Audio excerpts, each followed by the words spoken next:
4, 3, 2, 1. Hello, Mike. Hey, Eric. How are you? Doing great. Doing great. We'll give people a couple seconds to join here. Okay. It'd be great if people that are on here can just enter into the comments section and just tell us where you're tuning in from. That'd be great. I'm tuning in from a stock photo house. I actually kind of like it. I wonder if it's a real photo or completely AI created. The shadows are somewhat interesting. It fits you, Eric. Maybe you should look The single story. Yeah, maybe. I don't know. I'm in a high rise in downtown Austin, so this is about the size of my unit. This one room. Yeah, I'm in my back room in Houston. I've got my dogs up here, obviously. Well, that's the one that, are you still powering yourself off the grid or what? Yeah, totally solar powered. Been doing that for about a year. You should refresh your video of that. That was pretty cool. Yeah, no, it's been about a year, so I was going to do just a quick update on everything solar and what people can do. Great. Well, we've got one. Well, I did tell my mother to join, so hopefully she'll join. Hey, David. Did you say your mother's going to join, Eric? Yeah, finally her son has accomplished something. And has a fake background to show for it.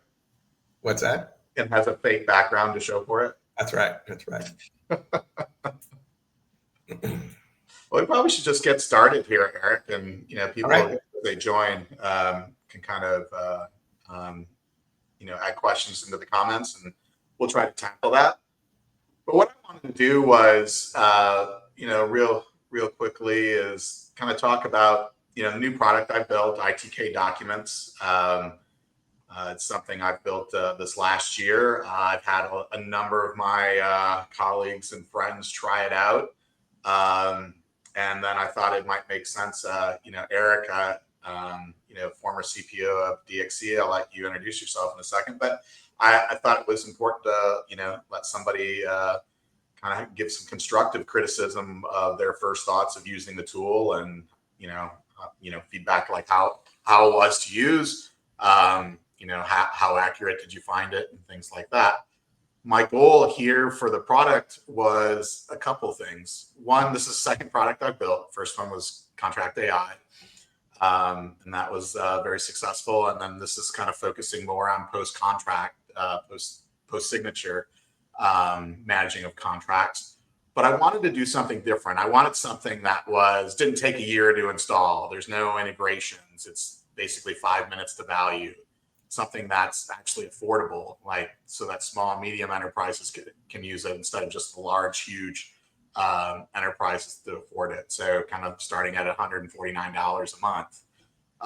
Wanted to make it accessible to folks, and just kind of a credit card swipe. So it doesn't need to be one of those things where it, protracted a year to figure out what software you want to buy. So, and making it free to try, right? Mm-hmm. Try before you buy. So those are the things that I wanted, that I felt was really important in building this. And Erica, I'll let you introduce yourself, and then we can kind of start picking into some of those tenants. Great. So as you alluded to, I prior experience, I was the chief procurement officer at a large services company called DXC Technology. I was there for a number of years. Prior to that, I was the CPO at an Indian-based technology company called HCL Tech. I was there about 7 years. Prior to that, lots of years at Accenture and at Dell. Started up through the IT area as an IT practitioner, and then got into procurement. First, it was IT procurement, where I started getting really my hands on contracts, and that's kind of where I started. And then kind of, up through leadership ranks, spent a lot of time picking software for the procurement department and supporting, the software review process for a lot of my internal stakeholders. So definitely familiar with the general issue of, taking a long time to pick a product, implement a product, get to value. So, as we go into this, that's obviously one of the major value levers here is how quickly you can use the product. And, when you and I met a couple months ago about this and you gave me an ID, I literally just grabbed the contract off my folder and dropped it in. And, within 90 seconds, it was done. And that was pretty amazing. Yeah, I mean, I think I remember that. I think you were a little bit cynical whether it was going to work or not. Well, you've kind of been a leader in our, along with my friends and colleagues in the AI space. And I was just really intrigued, especially in the contracting area, so much nuance on wording, like how the sentence is structured. Is there commas? Is there connected with an and? Is there a not way in the front, right? And is it words like should and could versus will and won't? And, those nuances, I was pretty skeptical of being able to, for any tool to kind of be able to dissect that. Because, you sit there and you read contracts and you have to go back and forth and understand kind of what's under what. But, super impressed with, how you built this engine to kind of just ingest the document and very quickly pull out the salient items. In your case, you're really pulling out what you call the obligations. So what are the things that each party has to do in the contract? And I think, we both can admit, it's the same maybe with the folks on the call, that, when a contract is negotiated by somebody, typically handed off to somebody else to run. And at best, they kind of read the scope of services, but do they really read all the other terms and conditions? Likely not. And that's kind of the area that you were kind of focusing on. Yeah, I think, just to kind of quickly go over what the product does, it pulls all the metadata, like the things like when the expiry date, termination, for convenience, who are the parties, where are they located, effective date, expiration date, the usual things. But also what I think is the most important thing is it pulls the obligations out. Like what has each party signed up for? When are they due, and being able to track it and store evidence on whether it was delivered or not. I'd say at BP, that was probably, I would say when I was there, probably delivered over $1 billion of savings just by managing, our contracts. Yeah. Not paying for things 2 or 3 times. But also, we are kind of in that renewal season now for procurement individuals. So, how do you tee up these renewals? How do you find savings here in the fourth quarter? And by looking at your obligations, that's a great place to start. Like, so you had a renewal for this contract. So did the counterparty deliver what they said they were going to do? I mean, my experience, and what I think it was PwC and Hackett, there's something like 40% value leakage in your contract. So yeah, if we back up a little bit, I mean, being able to pull the metadata is pretty simple stuff, right? Someone's looking for a keyword, termination date, or the name of the parties. But what you're able to do is sort of more of a open field, right? Of just being able to pull out the obligations. There's not like a chart on the last page that says obligation 1. This is what it is, who does it, how often, how do you prove it? And that's kind of the table you built just by ingesting the document. And, you're right. If you think about most agreements you put in place, often you're kind of oversold and the provider underdelivered. And it's kind of hard to kind of point to blame. Were we slow in giving you the requirements? Did we not make our people available? Was our IT team, did they prioritize something early, right? There's always that kind of stuff. And so maybe you didn't get to the value as quickly, but the vendor doesn't care. They still say you got to pay us. And being able to pull out some of these other obligations that they were supposed to do, you can start asking. You were supposed to give us a design document. Did you? You were supposed to provide us your insurance documents. Did you? You were supposed to we were supposed to have 3 meetings with this past year with your senior development leader. Those things, they were in the contract. They were supposedly, we had value, and did you do them or not? And you can use that as leverage. Some of them, maybe the ship has sailed and they can't do it anymore. But, I think that just becomes a conversation. Hey, you were supposed to do all these things and you didn't do them. So how do we rectify that? Vendor is a great leverage to have. Yeah, it's much better than going in, please don't raise the price on me for next year. It's that Right. you're actually going, oh, you were supposed to deliver this. This didn't get done. You know what? How about we trade it for this? I Right. really want this. You didn't get this done. So you can either get that done in the next, 2 months, or let's trade it for this that I really want. Right.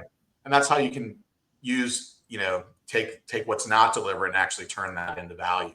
Right. Right. So that's definitely one thing I've always used is, And as often happens with innovation, you identify other uses for it. And what I thought was actually hugely valuable, and you and I have spoken about this, is using this tool as as really a contract review tool as you're developing your contract. Although you designed it really for taking a post signature and then populating what the obligations are, which I guess we'll see in a few minutes. But where I thought it was super powerful also was taking that draft, not even, you take the draft from the vendor or their standard document that they send over, pop it in, and in 90 seconds, 2 minutes, you now see all the risks. So risk might be vendor can increase their prices with 120-day notice kind of thing, right?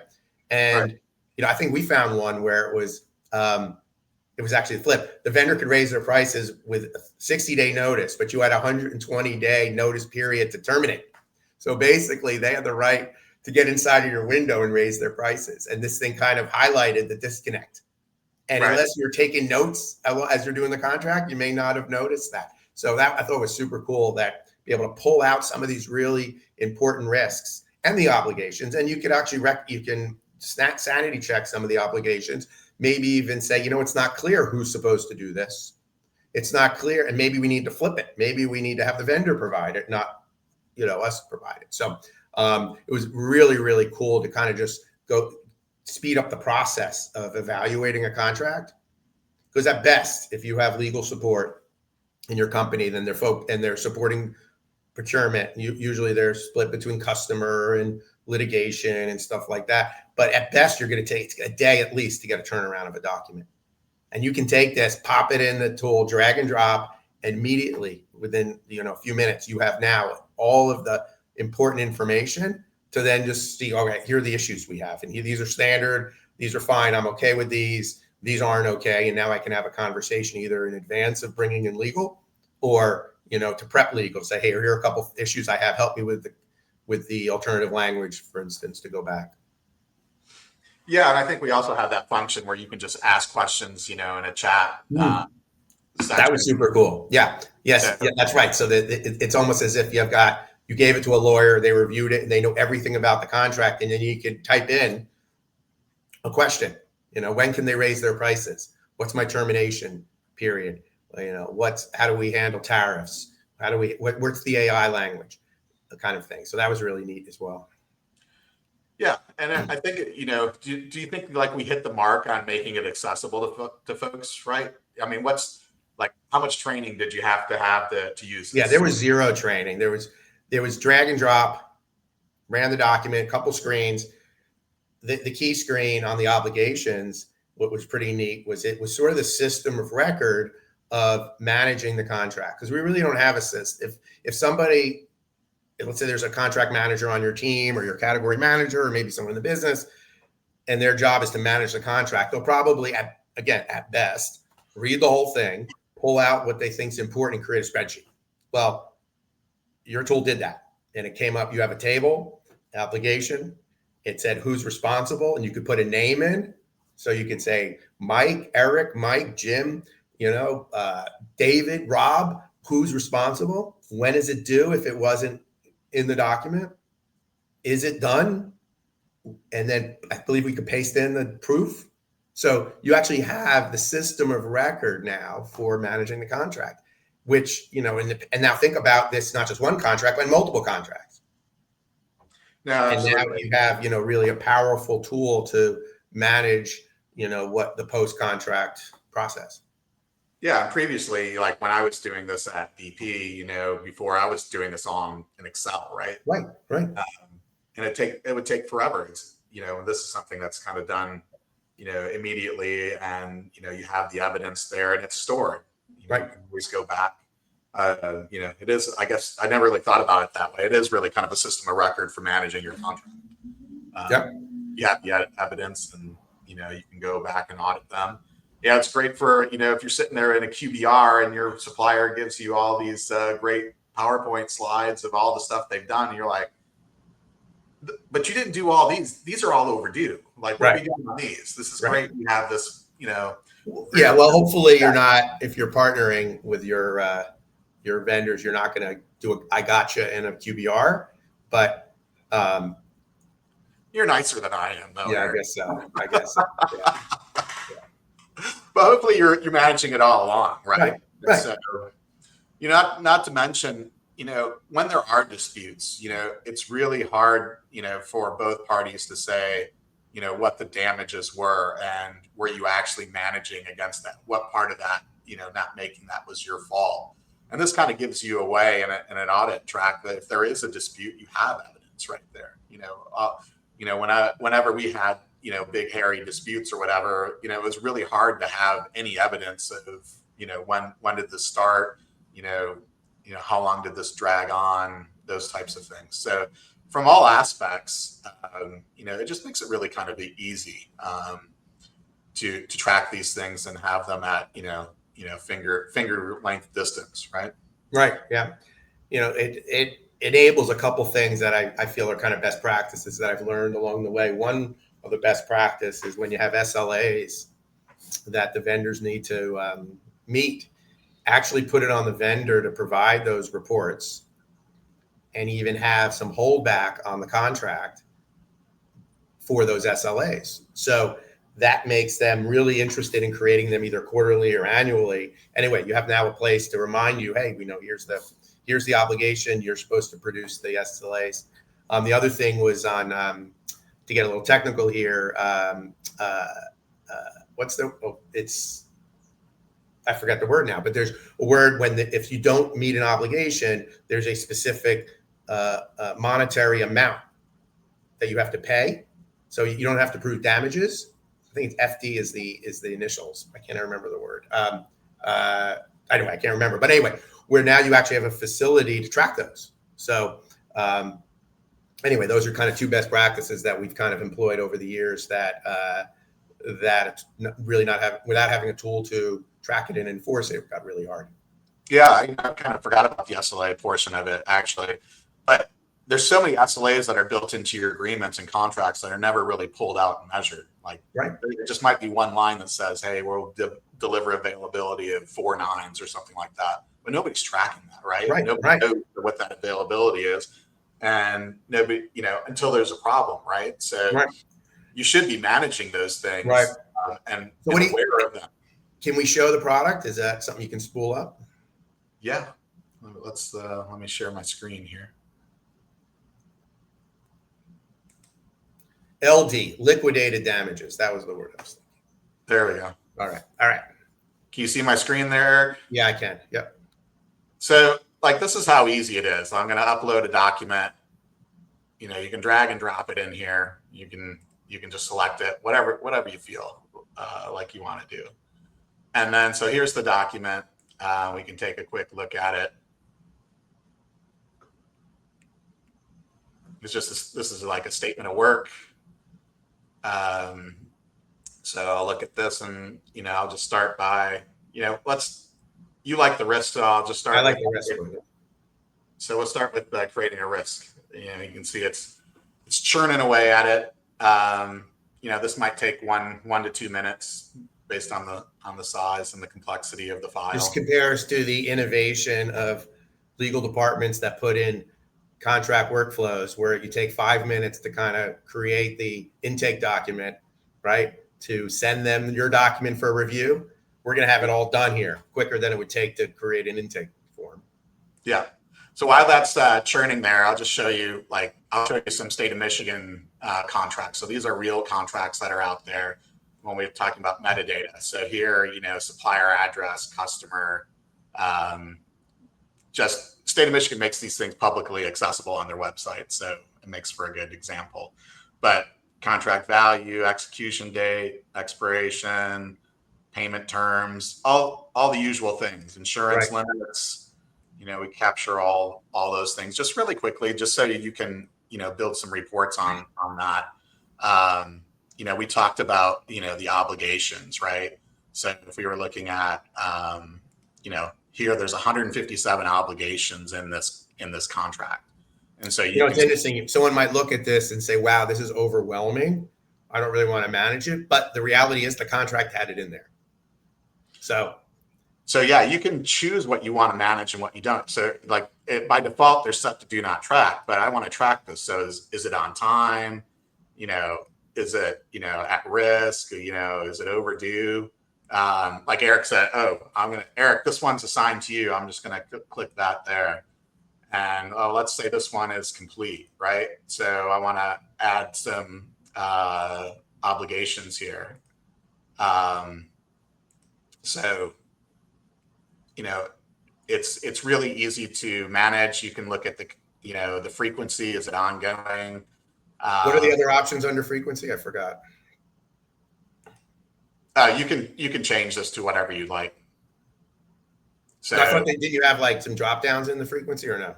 No, because it can be, it's almost infinitely, like this is each transport, each delivery. So having a pull down a menu would be really difficult.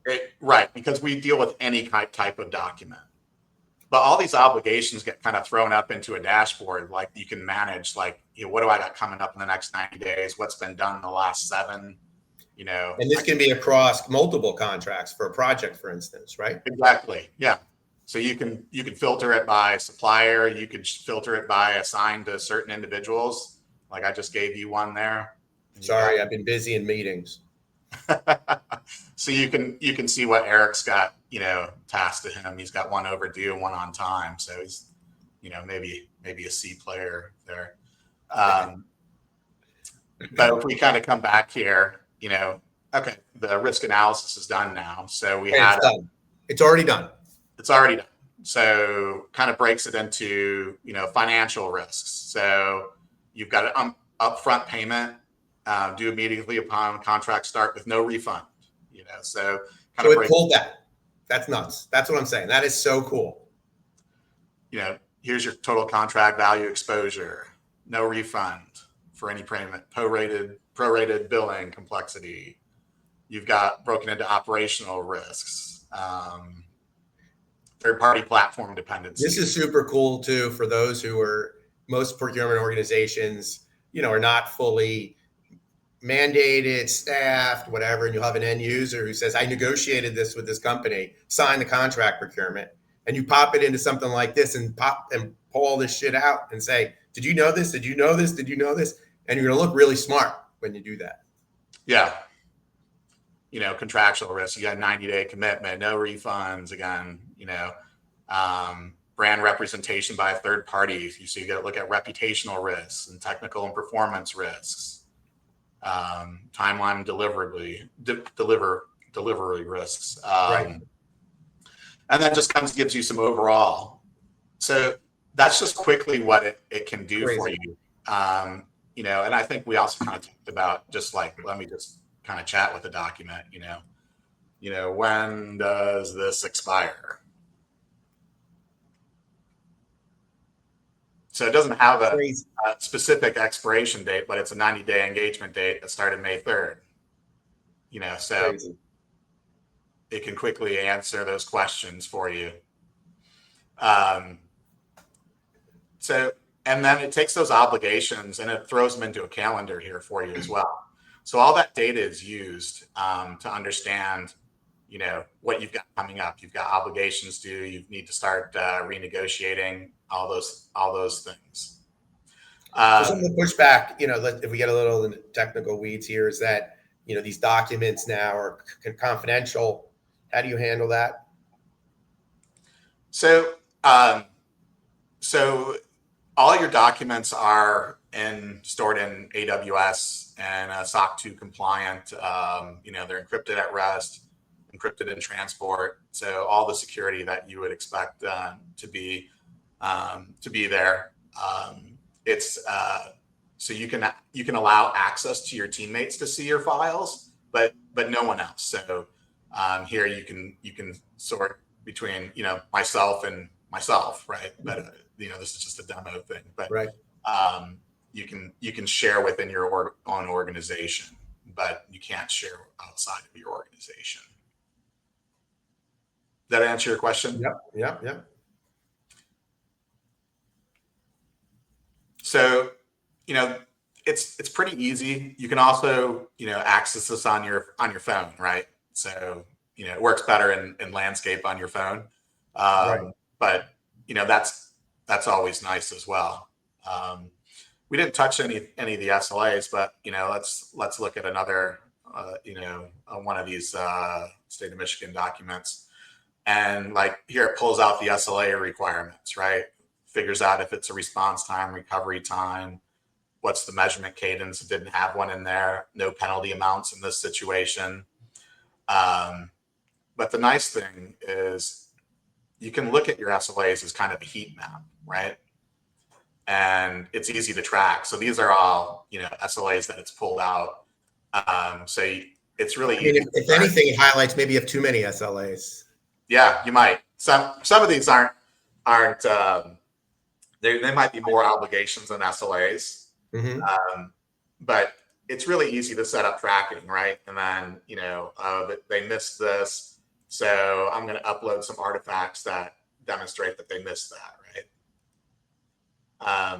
And the nice thing is, it kind of forces you to track some of these things. Yeah. And then you can go back and look at the performance, right? Met, missed, and then you can see the artifacts that, for each month you should have loaded some artifacts that show that whether they met or missed it, right? But it gives you a quick place to look at that and be able to tear through it.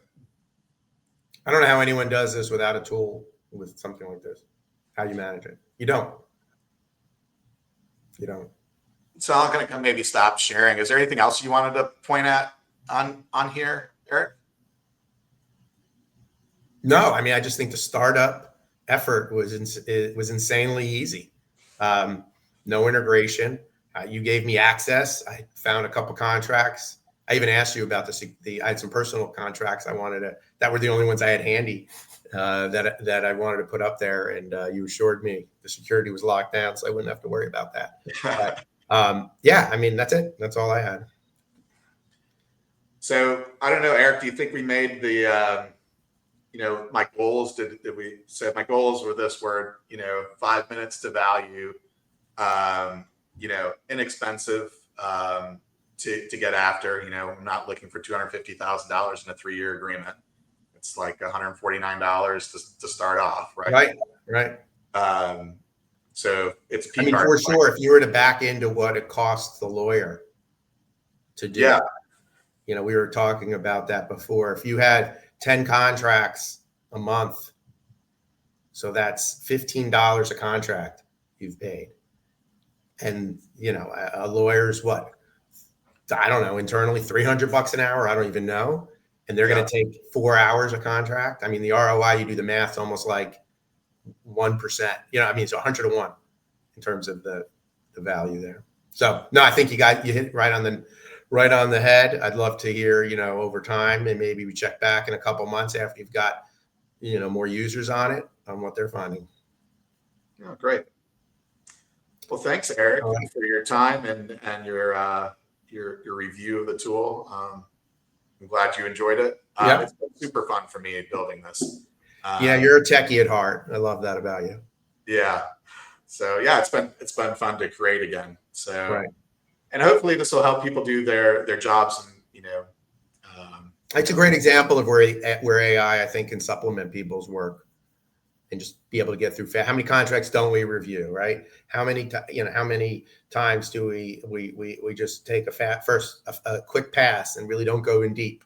And something like this is a great tool to empower procurement. Well, I'll use this analogy. I like to use analogies a lot. Like it's like doing laundry, right? The laundry needs to get done, but you still keep putting it off until you're down to your last shirt or last pair of shorts or whatever.